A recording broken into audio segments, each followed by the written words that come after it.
वहाँ पे जो उन्होंने मुद्दे उठाए थे ना, वो सही थे। ये अभिजीत दीपके ने जो मुद्दे उठाए थे सही थे, गलत नहीं थे।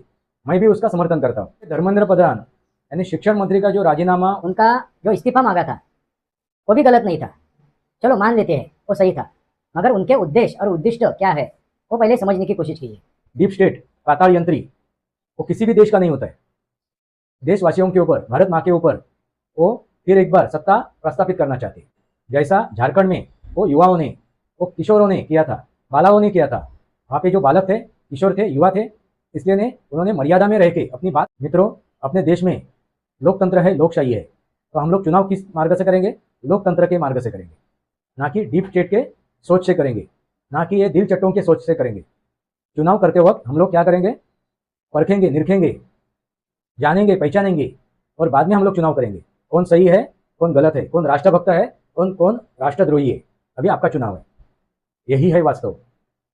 वास्तवावरती बोलू काहीतरी इस श्रृंखला को सब्सक्राइब कीजिए, बेल आइकन दबाइए। मेरे विचार सही लगे तो लाइक कीजिए, आपके विचार कमेंट बॉक्स में लिखिए। इसलिए वो वहाँ पे जो बर्ताव कर रही थी, वो बर्ताव विदेशी आक्रामकता का बर्ताव है, क्योंकि उसका जो दिमाग है वो भ्रमित हो चुका है। We are Gen Zs.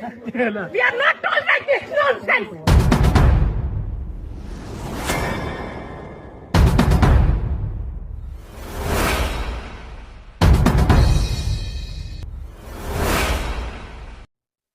नमस्कार मित्रों, वंदे मातरम।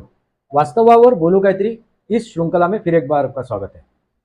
मित्रों, जो हाल फिलहाल में जो घटना घट रहे हैं, यानी कई सालों से, कई दिनों से, उसको आप सामान्य स्वरूप में मत लीजिए। वो आपको कुछ समझा रहे, कुछ दिखा रहे। सावध हो जाइए, सतर्क हो जाइए। वो क्या घटना ये है? अपने देश के ऊपर विदेशी आक्रामकताओं ने आक्रमण कर लिया है। अभी वो सदेह नहीं है, फिजिकली नहीं है। जैसे अंग्रेज आए थे, मुगल आए थे, वैसे वो फिजिकली नहीं है, वो सदेह नहीं है, मगर उनके विचार, उनकी सोच यहाँ पे आपको सुनाई दे रही है, दिखाई दे रही है। और किस माध्यम से, किस स्वरूप में? वो है जेन जी, जेन अल्फा, एक कॉकरोच, इनके स्वरूप में।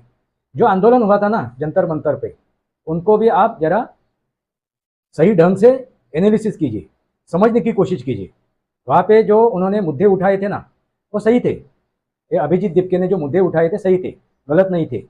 मैं भी उसका समर्थन करता हूँ, क्योंकि हमारे शिक्षण संस्थाओं में, हमारे शिक्षण व्यवस्था में, शिक्षण संस्था में जो भी खामियाँ हैं, कमियाँ हैं, वो दूर करने चाहिए। ये मैं भी मानता हूँ, ये मैं भी समझता हूँ, मगर उसका मतलब ये नहीं है आप कुछ भी बको, कुछ भी बोलो। उसके ऊपर सही ढंग से उसको निभाना जरूरी है।